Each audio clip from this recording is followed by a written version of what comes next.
Looping is one of the hardest things to learn how to do as a survivor in Dead by Daylight. So today, in order to help you if you're struggling a little bit with looping or if you're newer to the game, I'm going to teach you how to run every tile in Dead by Daylight.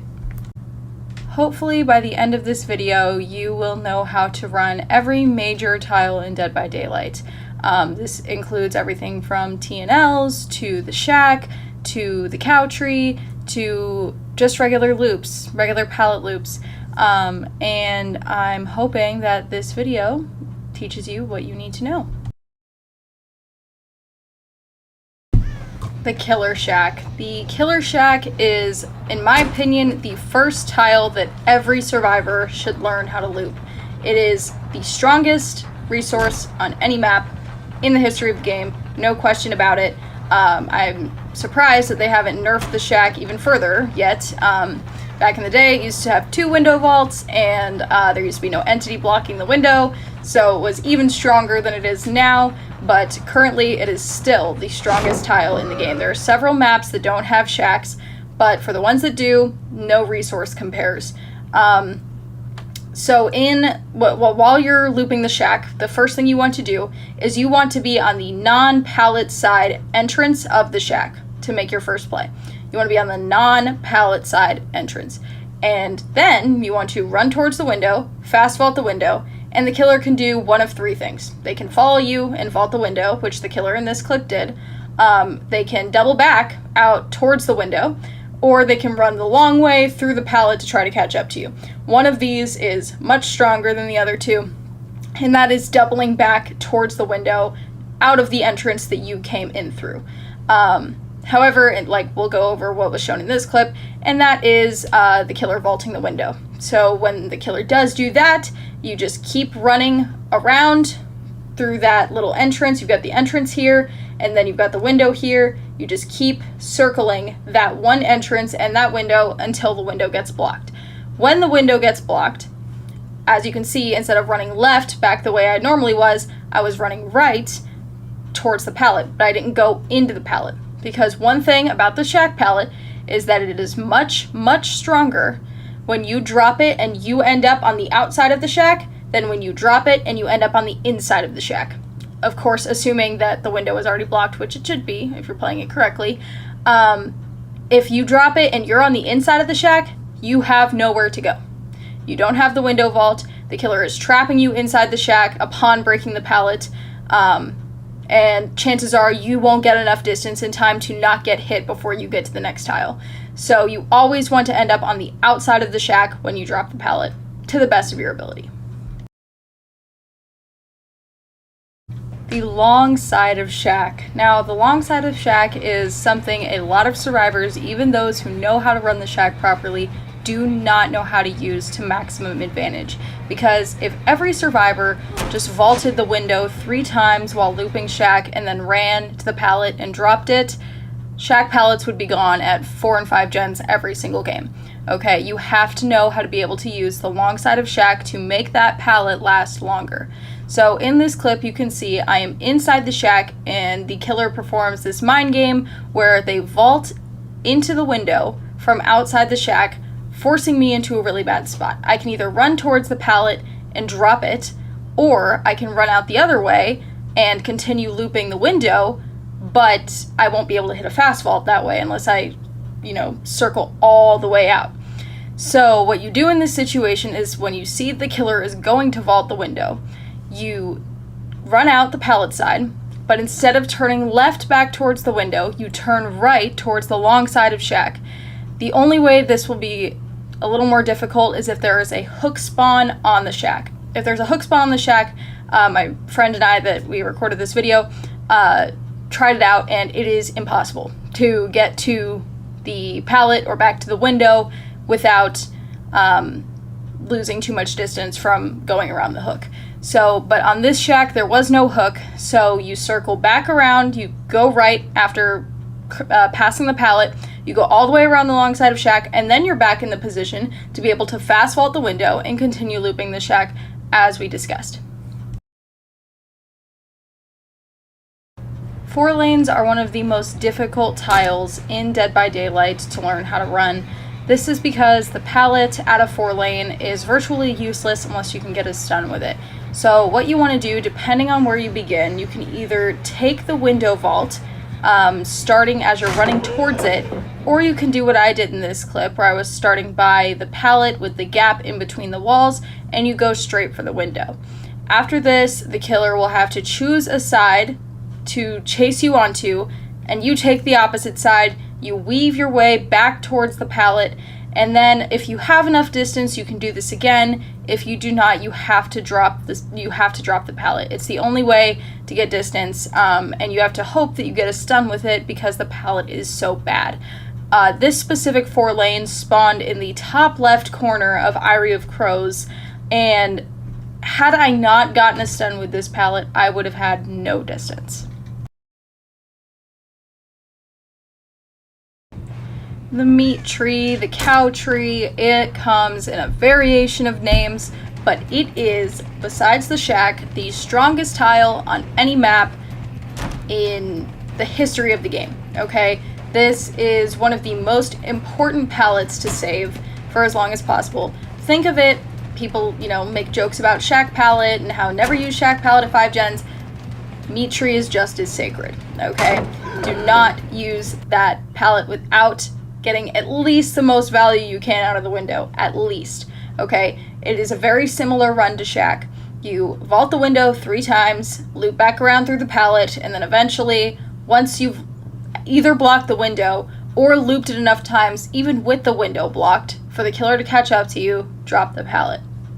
Personally, I won't drop this pallet at 4 or 5 gens, even if I've blocked the window, even if the killer has caught distance. I'll give them a hit and run to the next tile, because this pallet is just so strong. This is, again, one of the strongest tiles on any map in the history of the game. Jungle gyms are tiles with both a pallet and a window vault, usually where the window is either directly across from or directly diagonal of the pallet. When the pallet is still up at a tile like this, it is much like shack in that you want to get all the value you can out of the window before using the pallet. This tile is a million times better when the window vault is also in play in comparison to when you just loop the pallet, because you can do that, and there are such a thing as pallet gyms, which is like a jungle gym but without the window vault, and those are not as strong as your typical jungle gym.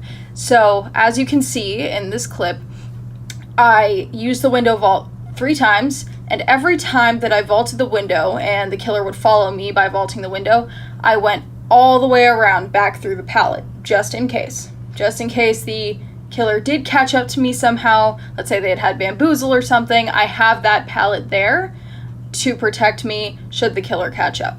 So you want to run all the way around instead of hugging the inside edge after vaulting the window, and you want to have that pallet there.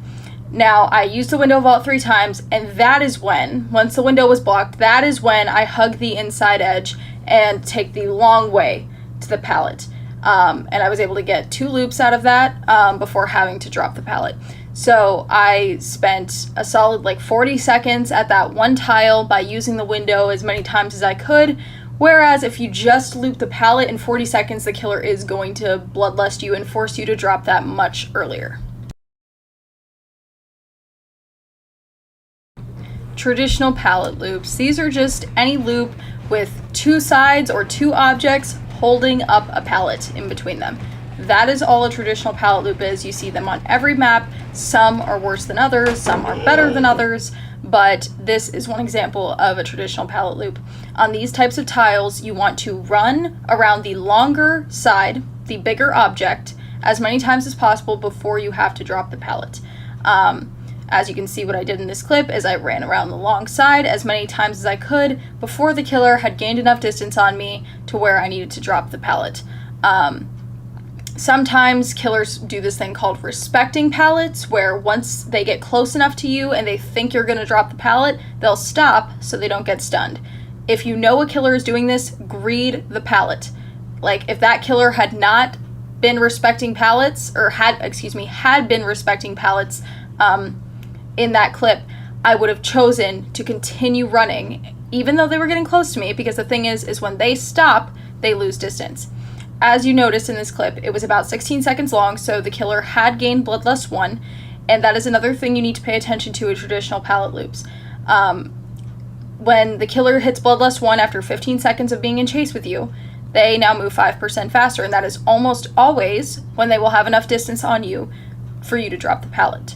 Of course, unless, like I said, they're respecting it. So at this loop, I knew the killer wasn't respecting pallets, so I stopped for a second, dropped the pallet, got the stun, and yeah, that was the end of that tile, depending on if the killer breaks it or not. If the killer breaks it, you go to the next tile. If they don't, you continue looping the pallet, especially one like this. It's a very strong pallet. Traditional pallet loops, when the pallet is down, can be incredibly strong depending on the tile you're at. At the tile in the clip that I am showing you, it is a very strong tile with the pallet down, and by the end of this clip, the killer was in Bloodlust 3 and still could not catch me at this loop with a pallet down. And at a lot of these tiles, a lot of better killers know which tiles these are, these ones where they have to break the pallet. Most killers would break this specific pallet, but this one did not, so they lost the chase. I mean, it's such a good tile, even with the pallet down, that you want to try to milk it as long as possible. After you drop a pallet at a really good tile like this, stay there. Stay there until the killer breaks the pallet.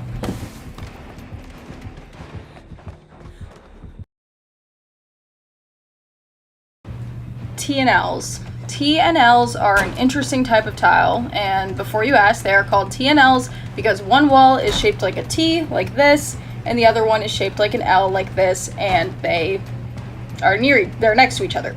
Each of these has a window vault on them, and this is one of those tiles that can get really good or really bad depending on the killer and how they choose to handle the situation. As shown in the clip, the killer simply chose to vault the windows or go the long way around, which allowed me to run it perfectly. And running a TNL perfectly simply means to take the L vault first, and then you loop around, as you saw me, back towards the T, through the window, back towards the L, through the window, etc., etc.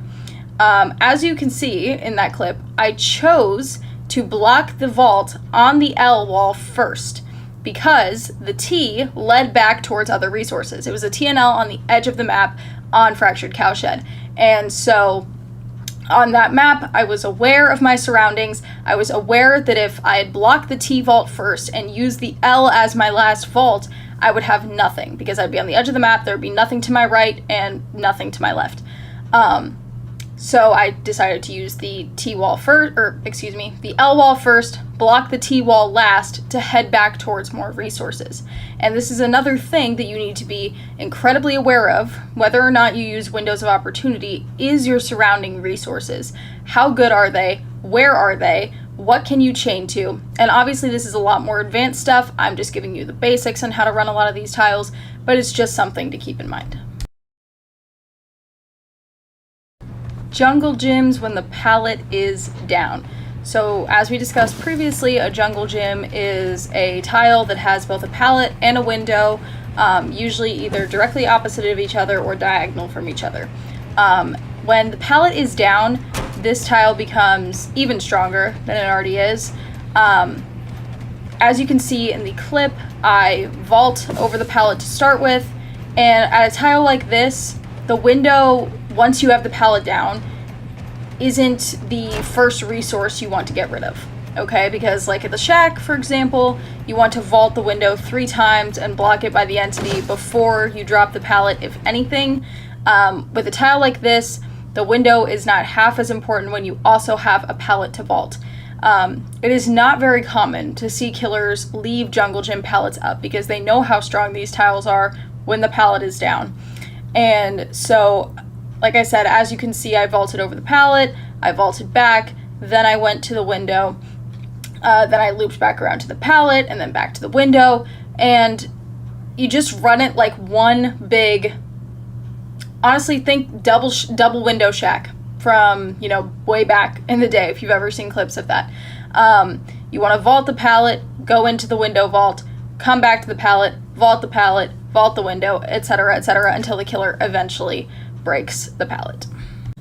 Hopefully this video taught you how to run every major tile in the game, and while you can watch this video and think you understand and think you know how to do these things now, it will take time to implement. Do not beat yourself up because it is taking time for you to actually be able to apply yourself in game. It is a lot easier said than done. But at least now, hopefully, you have the knowledge to be able to apply it in the future. Because I see far too many people saying that they know how to run this, they know how to run that, or they're a good looper, etc., and you can have it in your mind and still not be able to apply it, and that's okay. Don't beat yourself up for it taking a while.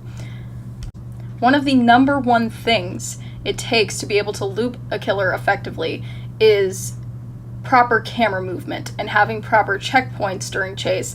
And while this is still much more advanced stuff, and honestly a lot of it is stuff that just comes over time, that will continue to hold you back, even if you do know how to run these tiles. Because like I said, in this clip, in these videos, I grabbed somebody I know to help me record this, and I told them not to mind game. I told them to literally just follow my scratch marks, do not do anything special.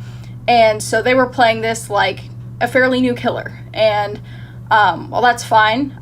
This guide is definitely directed more at beginners or people who are not confident in their looping abilities. I'm more than happy to make more intermediate and advanced based guides on how to do this.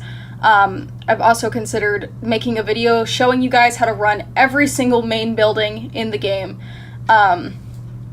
And if that is something you'd be interested in, let me know. But again, do not beat yourself up for not being able to apply this yet. There are lots of things that we also have left to learn. The game is ever changing. All I can hope is that you are now armed with the knowledge to be able to apply this in the future. Thank you guys for watching. Be sure to like and subscribe to my YouTube channel and follow all my other socials. I love you guys, and I'll see you in the next one. Bye.